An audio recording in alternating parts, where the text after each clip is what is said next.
লাব্বাইক আল্লাহুম্মা লাব্বাইক। কিন্তু কখনো কি ভেবেছেন হজ আর উমরাতে এই তলবিয়া কেন পড়া হয়?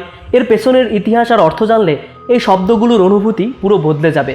হজরত ইব্রাহিম আলাইহিসসালাম যখন আল্লাহর ঘর কাবা নির্মাণ করেছিলেন, তখন আল্লাহ তাআলা তাকে নির্দেশ দেন, হে ইব্রাহিম, মানুষকে আমার ঘরের দিকে আহ্বান করো। তখন হজরত ইব্রাহিম আলাইহিসসালাম বললেন, হে আল্লাহ, এখানে তো শুধু মরুভূমি আর পাহাড়, না কোনো শহর, না কোনো মানুষ, তাহলে আমার ডাক মানুষ কেন শুনবে? তখন আল্লাহ তাআলা বললেন, তোমার কাজ শুধু মানুষকে ডেকে দেওয়া, আর সেই ডাক মানুষের কাছে পৌঁছে দেওয়ার দায়িত্ব আমার।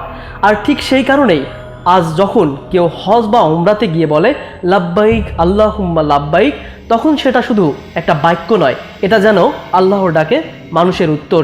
এর অর্থ হলো, আমি হাজির হে আল্লাহ, আমি হাজির, তোমার কোনো শরিক নেই, সব প্রশংসা শুধু তোমার জন্য, সব নিয়ামত শুধু তোমার দান, এই জমিন আসমান সবই তোমার। ভাবতে পারেন যে জায়গা একসময় ছিল নির্জন মরুভূমি, আজ সেই কাবা ঘরে প্রতি বছর লাখ লাখ মানুষ শুধু আল্লাহকে ডাকতে ছুটে আসে। এটাই হলো আল্লাহর ওয়াদার সত্যতা। আল্লাহ কখনো তার ওয়াদা ভঙ্গ করেন না। আল্লাহ যেন আমাদের সবাইকে একদিন হজ ও উমরা করতে তৌফিক দান করে।